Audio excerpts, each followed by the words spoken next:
estimular as pessoas para consumir produtos que tenham muito sódio ou muito açúcar, porque esses produtos geram doenças, não é isso? Que vão depois impactar no direito à saúde, no SUS. Ela pode fazer o quê?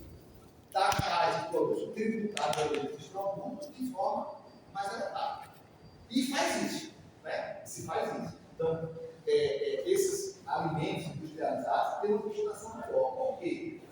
Ele fica maior, o preço dele fica mais caro para a pessoa se estimular a consumir esse produto. Ou então o cigarro. O cigarro tem uma alíquota altíssima para poder o cigarro ficar caro e as pessoas não fumam. Por quê? O fumo gera algumas patologias que impactam no sistema único de saúde. Então, isso é uma forma de você desestimular o comportamento. Ou então estimular. O Estado pode perfeitamente diminuir a tributação de quem preserva um imóvel, um município, que tem importância histórica paisagística.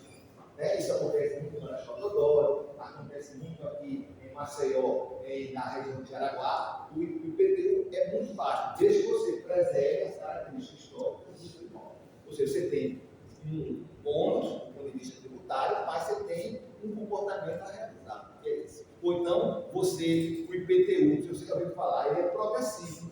Quanto mais você deixa o seu imóvel urbano desabitado, o IPTU cresce, tá certo? Por que isso? Para se evitar especulação imobiliária, se melhorar a política urbana, tudo isso são meras formas de, por meio da tributação, se estimular ou desestimular o comportamento. Agora, tem alguns tributos que eles são especialmente vocacionados para isso.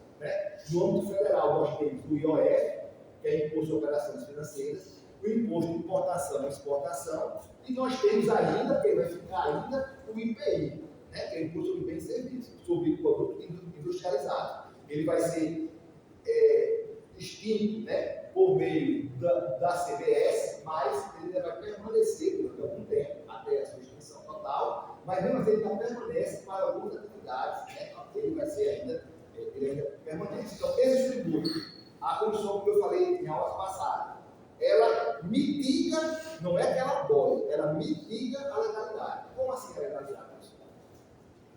A gente sabe que a legalidade do direito tributário é muito mais rígida do que no próprio direito penal. Porque no direito penal, se estudaram, deram prova, tem a dosimetria da pena. No direito tributário não existe dosimetria da pena.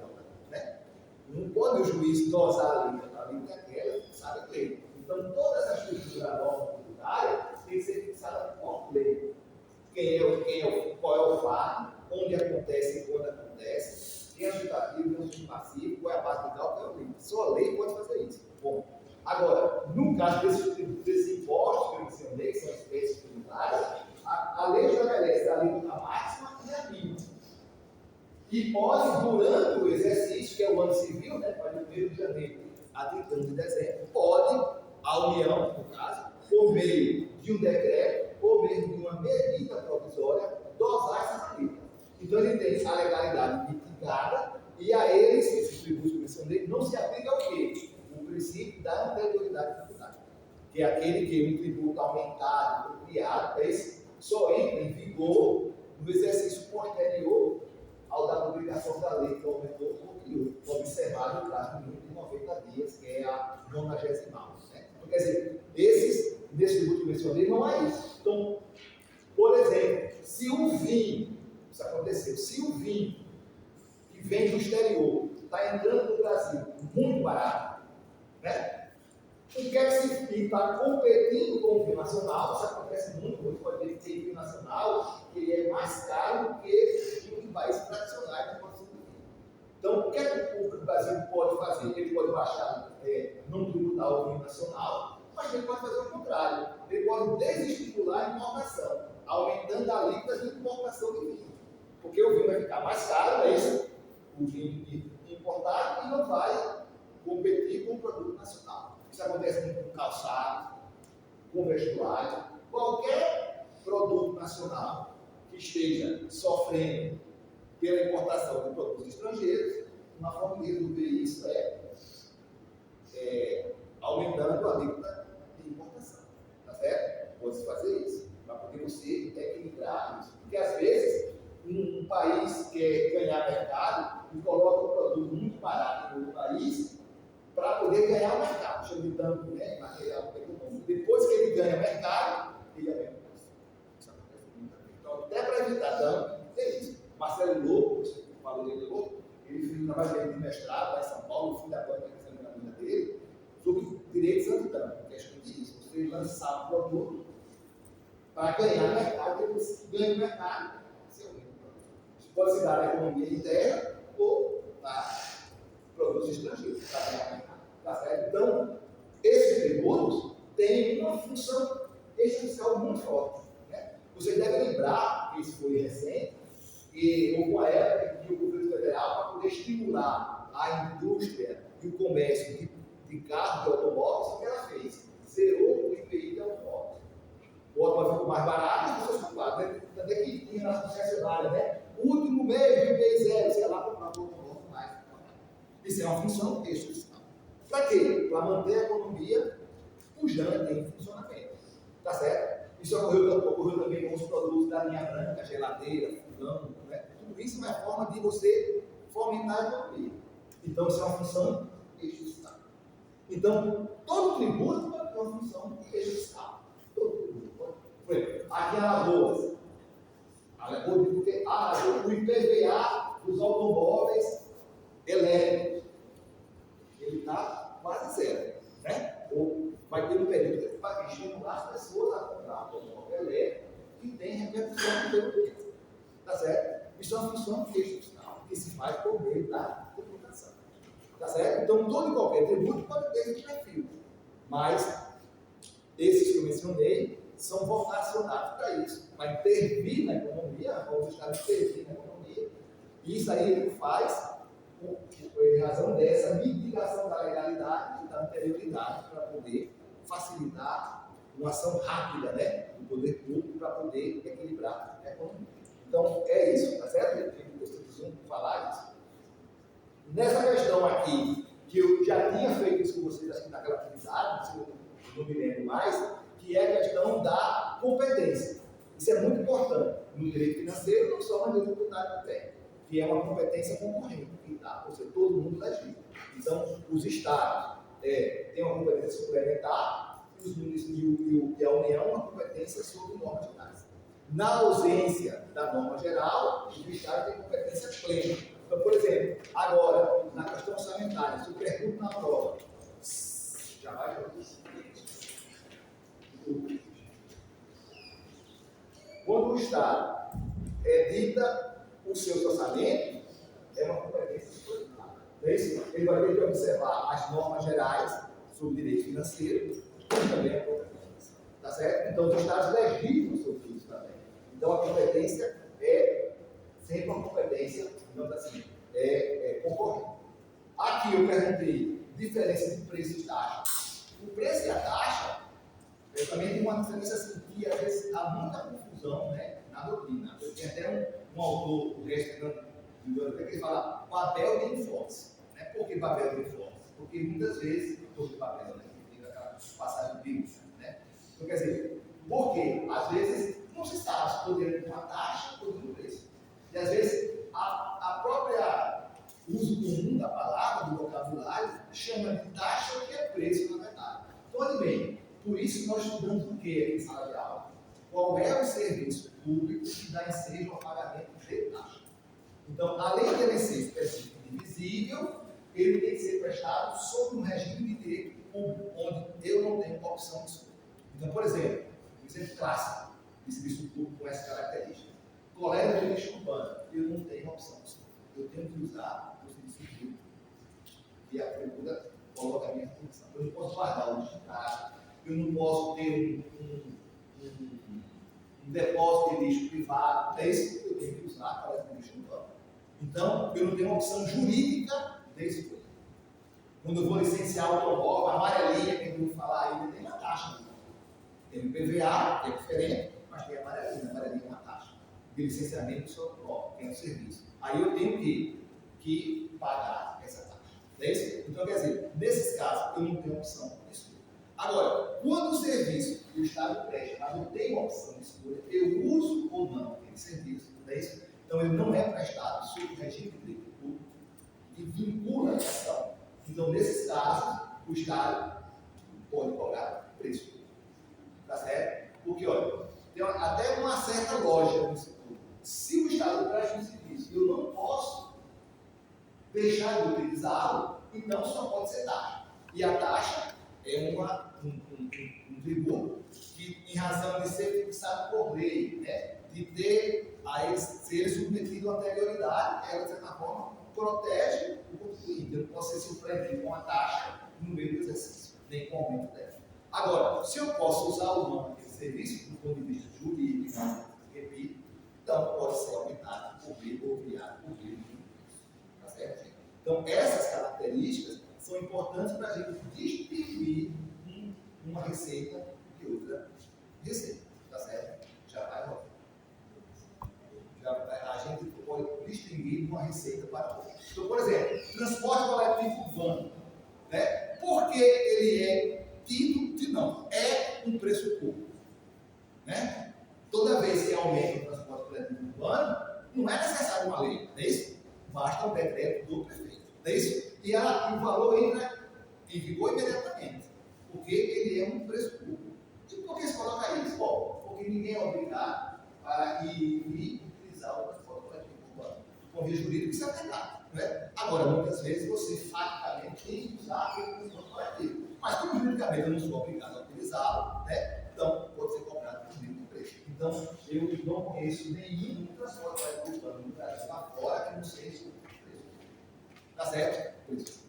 Então, o que diferencia, né, a taxa do preço público é a compulsoriedade da utilização daquele serviço.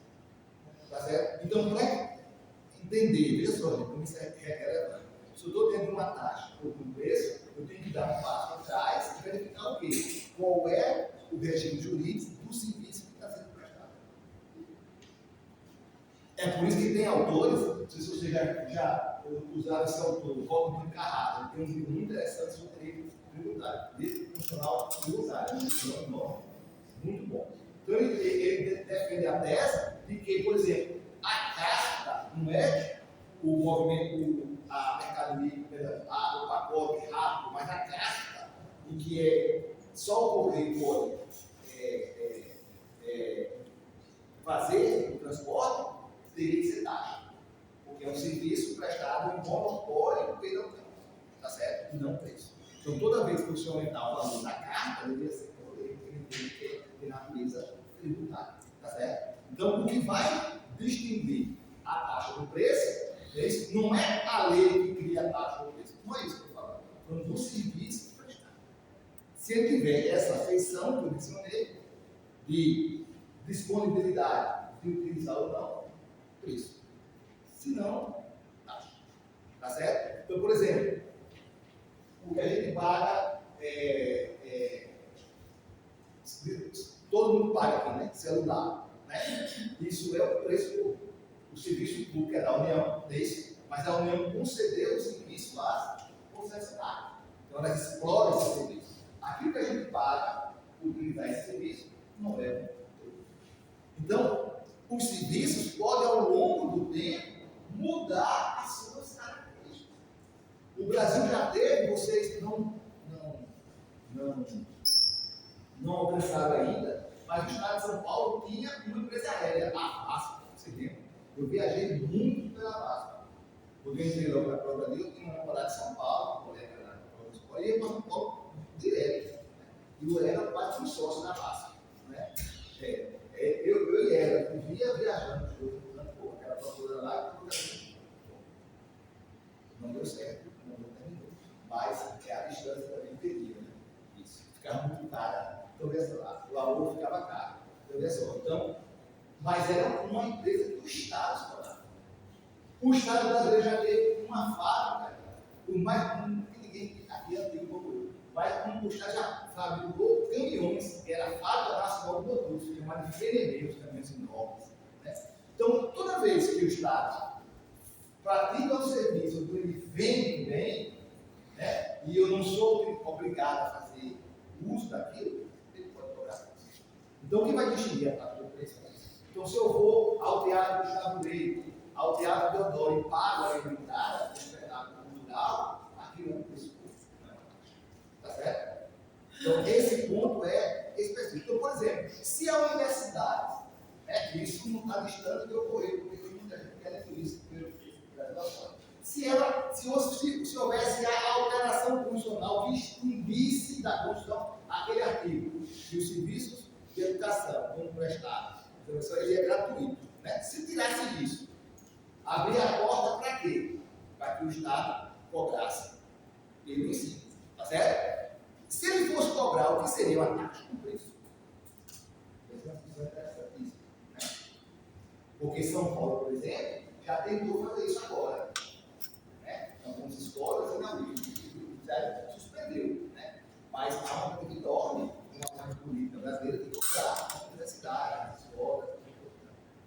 Nesse caso, ele não taxa o preço. Taxa o preço. Né? Eu penso que seria preço. Porque eu não tenho obrigação de estudar na escola pública. Muitas das vezes, né, a depender das circunstâncias, tem, mas teria preço. Mas olha só, hoje não pode. Hoje é uma imunidade de taxa. Porque a imunidade não é só de imposto de taxa. Hoje é uma proibição. Tá certo? Então, bem. Então seria isso. Taxa de preço, vamos ter essa distinção. Que tem que examinar a natureza do serviço. E se for uso de um bem, você estudou bens públicos, qualquer uso de bem público é sempre preço. Nunca pode ser taxa. Por quê? Porque não há no Brasil nenhuma hipótese tributária cujo fazerador seja o uso de um bem. Tem o uso de um serviço, não é isso? Ou então, poder de polícia, ou uma obra pública, não tem uso de bem. Então, se você paga por usar um bem de uso no corpo, zona azul, se você paga por, ou então tem um quiosque ali na conta verde, uma barraca, se você paga por isso, é uma receita originária, é preço público. Se paga por um bem aqui na universidade, os bancos que estão aqui, é preço público, que é um bem de uso, também já mais, bem de uso especial. Então, e se paga num bem que o Estado não usa, dominial ou dominical, também é um preço público. É por isso que a terreno de marinha, né, quando você tem direito real sobre coisa alheia, né, você deve ter estudado no direito civil, aquilo que se paga à União, porque tem imóvel ali na zona de marinha, é um preço público, não é um tributo. Certo, gente? Então, toda vez que se usa um bem público, seja ele qual for, é sempre um preço público. Ou então um serviço que eu utilizo aquele serviço, mas não de forma compulsória. Eu tenho a opção de usar ou não. Poder de polícia sempre será taxa. Porque, como o poder de polícia ele é regido, né, por um império do Estado, né, então sempre vai ser taxa, se puder identificar quem sofre aquela ação. Senão, o Estado se remunera por meio de outros recursos, né, provenientes da arrecadação. É isso. Então, essa distinção é importantíssima, tá certo? Então, eu perguntei o que é a zona azul. Essa questão aqui, esse acordo do Supremo, eu acho que o Supremo entendeu que era preço. Eu não concordo, não. Acho que deveria ser taxa. Esse votamento sanitário deveria ser taxa. Mas aí eu vou ver a resposta que cada um formulou para ver se ele entendeu bem. O que é que eu quero, gente? Que vocês compreendam isso.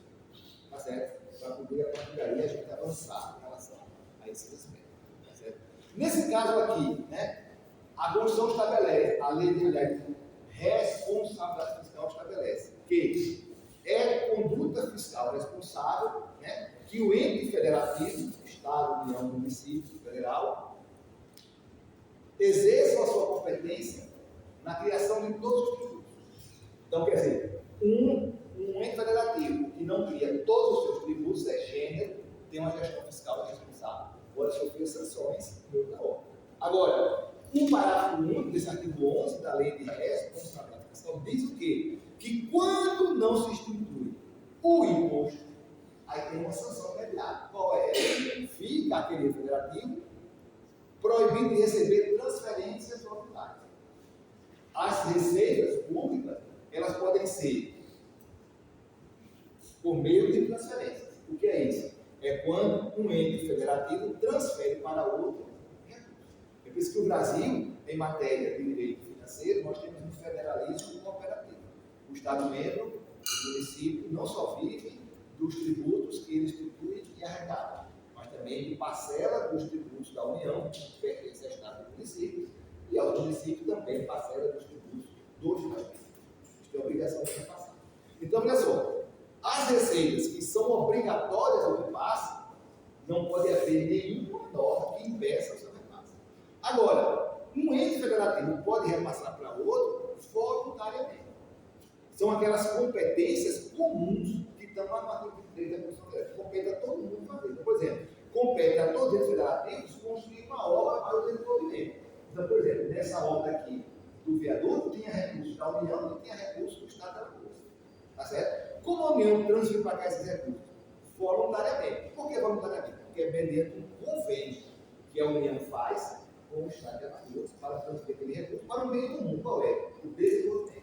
Há transferências voluntárias, mediante convênios na área de segurança pública, na área de turismo, na área social, na área de saúde. Também há vários convênios para isso. Tá certo? Agora, nos convênios, que são as transferências voluntárias, que se efetivam mediante convênio, tem normas jurídicas que, digamos assim, condicionam o seu repasse. Então, por exemplo, para que um município ou Estado membro receba transferências voluntárias, tem que ter criado e cobrado todos os seus impostos. Aqui nessa pergunta, temos ISS e IPTU. São dois impostos municipais. Se eu botasse aí uma taxa, não era problema, mas é imposto. Então, se ele não instituiu nem o imposto nem o IPTU, ele não pode receber transferência voluntária. Não são as obrigatórias, são as voluntárias. Então, por exemplo, se eu tenho um município X, né? Isso é para fazer o que também? Estimular os municípios a exercer sua competência. Porque tem muitos municípios do Brasil afora, em Alagoas nós temos vários, em que não instituem os tributos que são da sua competência. Até mesmo para questão de camaradagem com os moradores. E eles vivem de quê? Das transferências obrigatórias, que é o FIPM, Fundo de Participação dos Municípios. Vive disso. Tá certo? E isso, muitas vezes, né, gera dificuldade. Então, por exemplo, hoje em dia, eu já mencionei aqui, no litoral norte de Alagoas, né, muitos municípios ali viviam de transferência obrigatória da União e dos Estados membros para lá. Mas agora eles estão vendo a necessidade de instituir os impostos da sua competência, especialmente o IPTU. Por exemplo, quem transita ali por São Miguel dos Milagres, dizem que há aquele rio que na verdade é um passo de Maragibe, na praia do Macineiro, mas quem anda por aquela região ali, né, percebe o quê? O que era antes sítios de coqueiro, hoje virou o que hoje? Condomínios, né? Como diz agora o mercado imobiliário, de ultra padrão, não é mais alto padrão, é ultra padrão, é outro nível de casa. O capitalismo transformou uma vida, né? E a sociedade também. Ultra padrão, o que é ultra padrão? Então, quer dizer, é feito, tudo agora é gourmet, né? Não tem mais sanduíche que seja gourmet, né? O passaporte gourmet, o passaporte é antigo, agora é passaporte gourmet, porque parece que esse nome vai mudar uma coisa, né? E as pessoas vão lá, agora é gourmet. É isso, né? É feito vinho, né? Ninguém consegue tomar um vinho se não for capaz de fraturar o punho.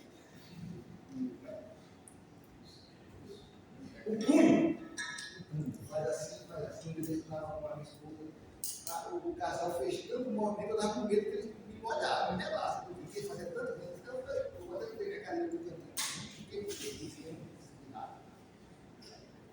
Sociedade tem umas coisas muito complexas. Então, veja só, então o que eles estão percebendo? Que houve ali uma modificação do território, que era rural, eles pagavam, as pessoas que tinham aqueles sítios ali pagavam ITR para a União, o território rural, mas agora ele virou condomínio, né? Onde surgiram inúmeras casas. Aí surgiu o quê? Problema de segurança pública, problema de lixo, então eu falava, tem que cobrar para poder cuidar disso aqui, né? Então, muitas prefeituras ali, muitos municípios ali já estão definindo o que é o perímetro urbano para poder mandar e cobrar a prefeitura dessas pessoas. Tá certo? Por quê? disse até, hoje tem convívio que não dá para sobreviver apenas com transferências obrigatórias para o carro. Tem que exercer isso, tá certo? Então, esses são pontos assim, relevantíssimos. Então, quer dizer, nesse caso aqui, identificando o produto dos impostos, fica impossibilitada a transferência voluntária. Não obrigatória, mas voluntária, especificamente. Então, é por isso que é difícil. Aí, pedi para vocês falarem desses dois tipos de transferência, né? Para fazer isso. E a renúncia de receita. Professor, pega o exemplo que o senhor deu lá pega o exemplo que o senhor deu lá para marceneiro, naves, etc. Onde tem pessoas locais, que estão assim, variando entre 1.000 e 30.000 e agora valem milhões. Caso isso tenha sido feito por fomento público de turismo, etc. Seria possível cobrar uma. Tudo por maioria, tem que ver o caso específico. E seria muito caro para os locais, porque uma casa, por exemplo, valia 40.000, vale 1 milhão. Mas aí precisa ver se houve uma obra pública para aquilo mesmo, né? Tem que ser uma obra, não é fomento. Houve uma obra pública que valorizou, aí seria caso. Mas se não, né? E obviamente que em situações assim, pode perfeitamente, antes de situações fora de capacidade produtiva, você fazer uma isenção, no caso da construção de melhorias, né? Mas em tese, quando há uma obra pública, não é fomento, né? Obra pública, e essa obra pública valoriza os imóveis, aí é possível, né? A produção de melhorias. Voltando. Então, gente, o outro ponto importante, que é muito importante agora nessa estrutura orçamentária que a gente vai estudar. Toda vez que o Estado renuncia a receitas, né? Por meio de isenção, por meio de anistia, por meio de diferimento, já vai sair também, por meio de diferimento, qualquer meio que há um benefício do qual decorre de receitas, tem que se fazer o quê? Impacto, é isso? Demonstrar que aquele recurso não vai afetar a lei orçamentária, a arrecadação, por isso que vai ter que saber isso para poder estudar o orçamento, tem que ter um impacto, tá certo? Então, esse impacto é importante porque isso pode desestruturar o orçamento, né? Afetar a meta fiscal, que vai estudar isso agora na parte de orçamento, e isso pode gerar uma dificuldade naquele ente federativo. Então, eu gostaria que vocês falassem sobre aquele artigo 14, quais são as providências necessárias para se renunciar receitas, tá certo? E quais são as formas que o Estado pode utilizar, né? Os tipos de forma que ele pode utilizar para anunciar a receita pública. São aquelas que também estão previstas no artigo 14 da Lei de Responsabilidade Fiscal. Então, gente, isso aqui é um caldo assim, de matérias bem interessante para entender como é que isso funciona, tá certo? E isso é relevantíssimo. E vocês têm que ter, assim, na minha perspectiva, sabe, uma compreensão muito clara de quais são as receitas, quais são as espécies de receita. Por isso que eu pedi para que vocês lessem aquele texto que eu encaminhei, que é um texto, a meu ver, muito elucidativo, porque se toda vez que a gente compreender, veja só, que a gente compreende a matéria, toda vez que há uma alteração legislativa, a gente caminha melhor na compreensão.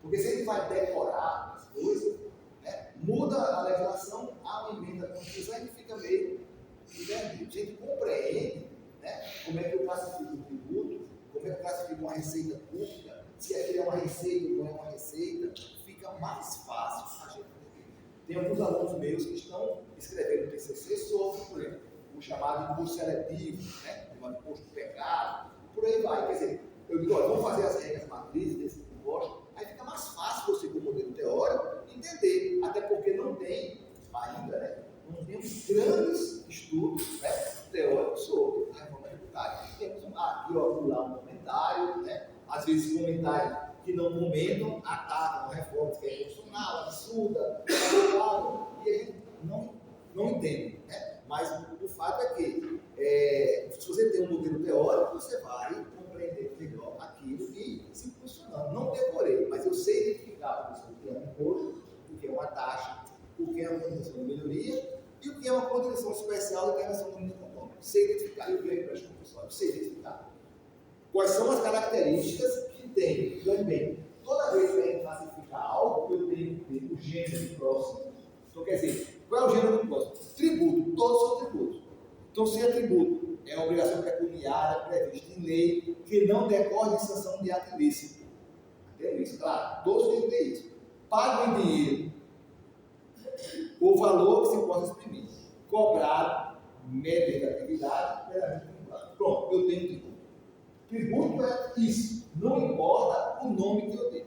É por isso que há autores, ainda hoje, que discutem isso, o IPVA, aquela, como é, o DPVAT é tributo ou não? Se o FGTS é tributo ou não? Tá certo? Então, se eu tiver essa medida, eu tenho um tributo. Bom, e qual é a diferença de um para o outro? Gênero, próximo, diferença específica. Então, se eu for diferenciar um tributo de outro, eu posso usar esse critério, o fato, vinculado e não vinculado. É isso? Aí eu separo taxas, condição de melhoria dos impostos. Eu vou dar um salto a mais. Vinculação do produto da arrecadação. Aí eu separo as condições especiais que tem do produto de arrecadação. É uma diferença desse produto. E depois eu vou fazer uma outra distinção na devolução do produto da arrecadação. Eu vou para o investimento. Eu tenho. Agora, todos eles têm o que em comum? O gênero próximo. Obrigação pecuniária, previsto em lei, e não devolução.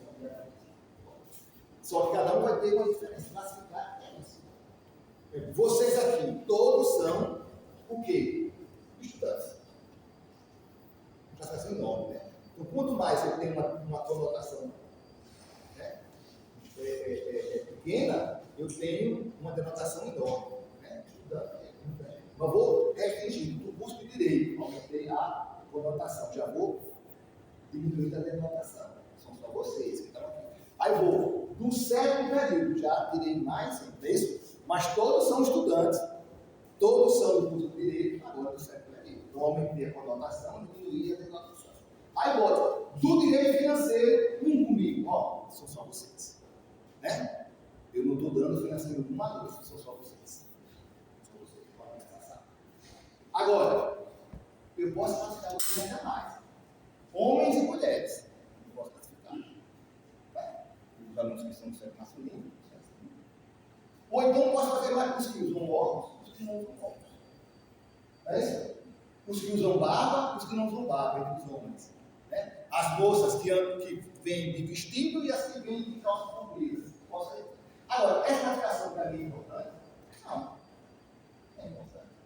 Não tem utilidade para mim. Ela é certa? É, mas não tem utilidade. Agora, se eu classifico vocês entre os que chegam a 8 e 20 e os que não chegam a 8 e 20, aí está certo. Porque na hora de avaliar, vocês eu vou levar isso. Tá certo? Quando chega aqui, então deixa eu ver esse ponto.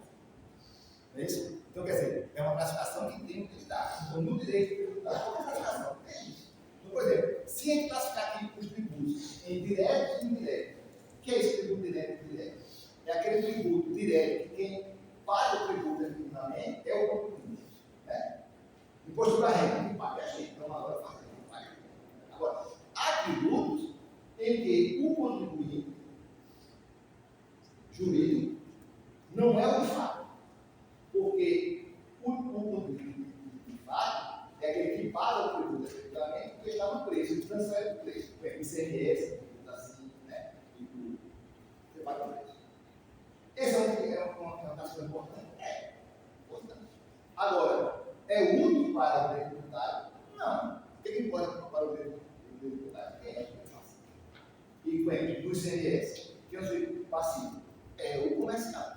Não é isso? É o empresário. Agora, quem paga o ICMS? Somos nós. Que está no preço. É por isso que eu não saio do local sem ter nota fiscal. Porque se eu tiver nota fiscal, o empresário cobrou de mim um tributo e não está repassando para o Estado. Está ficando muito lucro. Às vezes ela está quebrada a máquina, eu espero. A internet está ruim, eu espero. Mas só sai daqui nota fiscal. Senão não tem universidade, não tem saúde pública, não tem exemplo, Legislativo da Saúde, né? E agora com o tema do Supremo, que é obrigado o Estado a fornecer realizar o valor, o Estado vai fazer isso, sem recursos. Né? Então tem que ser dessa forma. Entendeu, gente? Então, esses pontos são relevantes para entender isso, tá certo? Então, olha bem, a modalidade de renúncias são aqueles pontos ali que eu mencionei para você. Né? Como é que o Estado vai cuidar da segurança pública sem recursos públicos? Voltando aqui. Então, nessa leizinha que eu botei aqui, era para vocês fazerem a estrutura lógica. Descobrir quantas normas tem aqui. Assim, passando o olho, eu tenho aí 4 normas. Uma tributária, que foi um tributo. A outra, uma obrigação acessória, que é um dever instrumental do contribuinte. E temos 2 normas sancionadoras. Uma pelo não pagamento do tributo e outra pelo não cumprimento do dever institucional. Vou explicar isso aí. Qual é a componente do tributo? Vai dizer qual é. E que tributo é esse? O nome é adequado, né? Eu vou examinar cada critériozinho que vocês fizeram. A base de cálculo, que às vezes você tem um tributo, mas a base de cálculo é incompatível com ele. Por quê? Qual é a função da base de cálculo? Multiplicar esse cálculo. É por isso que nas taxas, né, qual vai ser o valor da base de cálculo? O custo da transação. Não pode ser, por exemplo, o preço do veículo para as taxas de conservação das vias principais. É isso. Então, a compreensão que vocês fizessem era essa, tá certo? Quem escreveu o livro A Mão dos Tempos de Cólera é o Gabriel Garcia Marques, recomenda a leitura. Né? Recomenda a leitura. O Gabriel Garcia Marques é um autor fantástico. Tem agora uma série dele na TV muito bom dele, né? Que está lá na Netflix. Eu recomendo também. Assista quem não leu o livro. Vai ver a série, que é muito bom. Né? Então é isso, gente. Eu quero que vocês compreendam isso para poder entender essa questão aí, certo? Agora, a gente, para poder entender o orçamento, vai ter que também compreender essa receita. O que o orçamento faz? Ele estima receitas para destinar para a produção. Cumprir o orçamento, o Estado chega, agora, por exemplo, a União teve o orçamento aprovado há poucos dias, né? Durante todo esse mês, a União ficou praticamente paralisada, porque não tinha orçamento.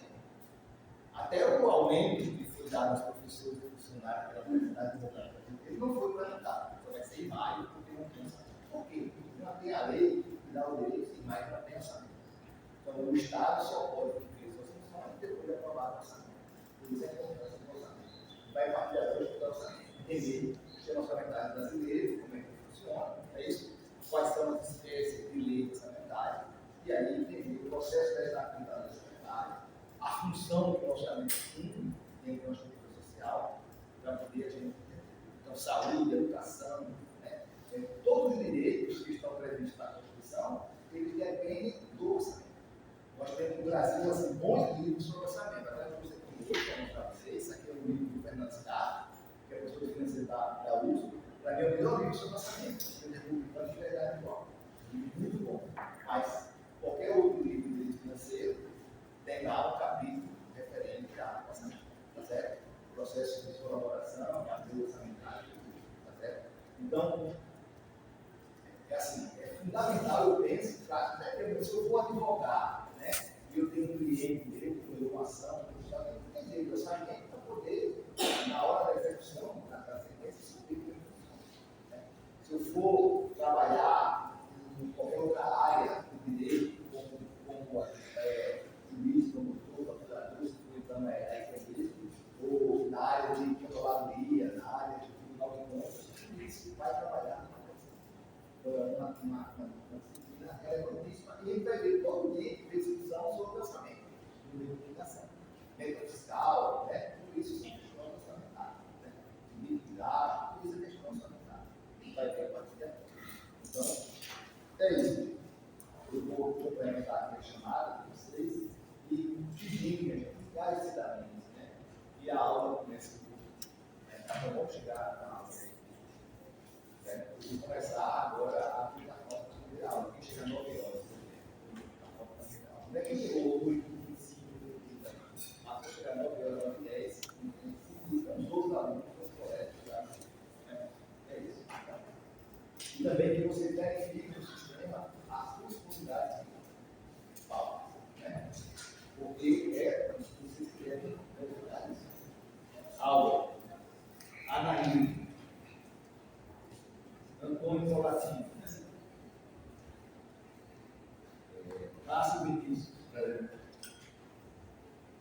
Eudinho, Flávio Araújo, Gabriel Martins Santana, Giovana Maria, João Vitor Monteiro, José Vitor,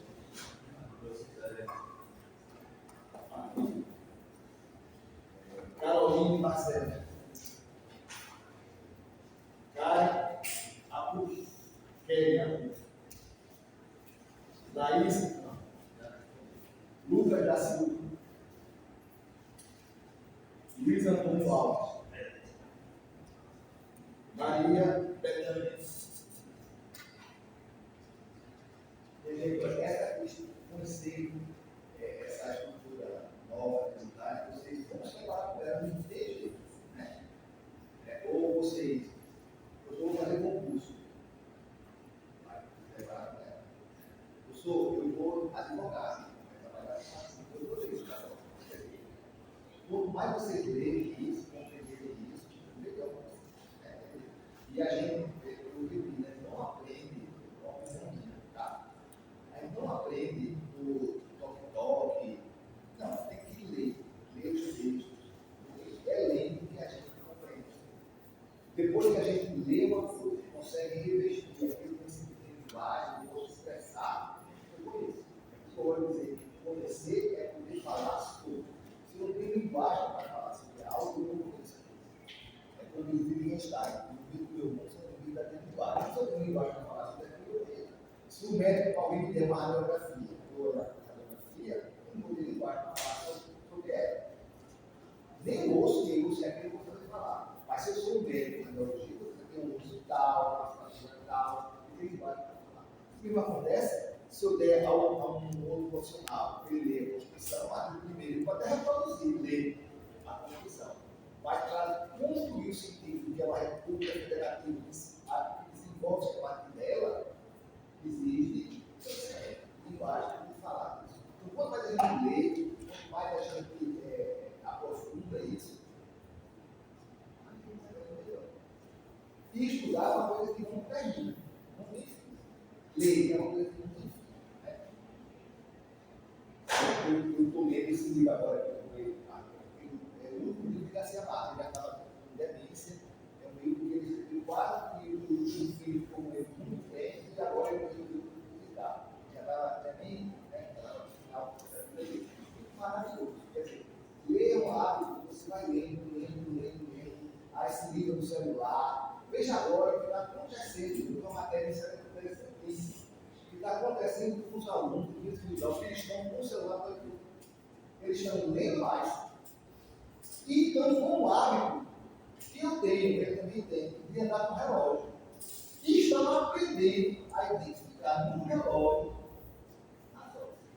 E não sabem. Poderia o celular, tradição. Posso citar. Não sabiam. Agora estão aprendendo. A Bíblia está ensinando a eles a olhar no relógio. Isso é maravilhoso, gente. É maravilhoso. Agora, o celular saindo da vida dele, só tudo. Se você chega a mim, eu vou ler, eu digo sempre, não, eu vou ler o livro. Eu não estou no livro. Quando eu dou uma bolsinha menorzinha, eu vou ficar com o livro. Se eu estou na fila do médico, né? E agora eu comprei um fone de ouvido. Estou modernizando. Hoje, um fone de ouvido. Chama no médico. Chega no médico, aquelas pessoas, né? Quando você lá, eu tenho que ouvir o TikTok dele, o som dele, não é? Então, você está brigando com um outro, e às vezes acontece com uma violência física, né? O que eu faço agora? Eu boto no fone de ouvido, boto a música bem boa, baixinho, e fico nesse meu livro.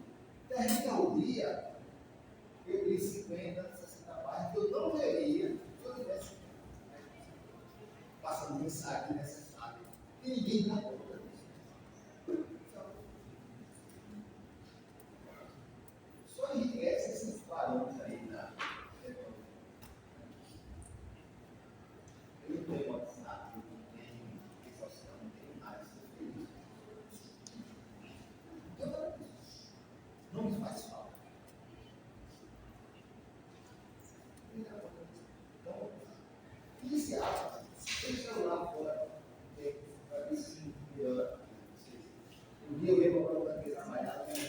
conhecer, eu acho bonito para esse área aqui no café, hoje tem mais, já e para baixo, mas a biblioteca para fazer, que ali na aí um dia eu cheguei lá, deixei o celular. Fiquei inicialmente desesperado, cadê meu celular? Cadê meu celular? Fui no carro, não nada.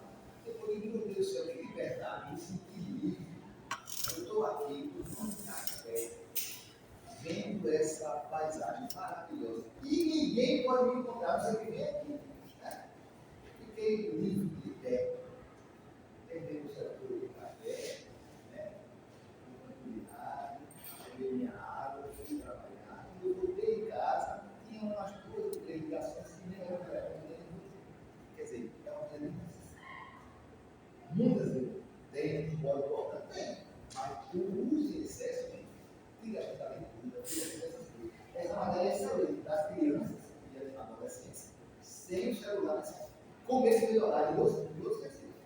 Lendo mais, brincando mais, conversando mais com a pessoa. Quando eu chego no restaurante, vejo um casal chegar e namorar. Cada um pega o celular e fica no seu mundo, nem um beijinho dá um do outro, nem um carinho. É esse mundo da vida.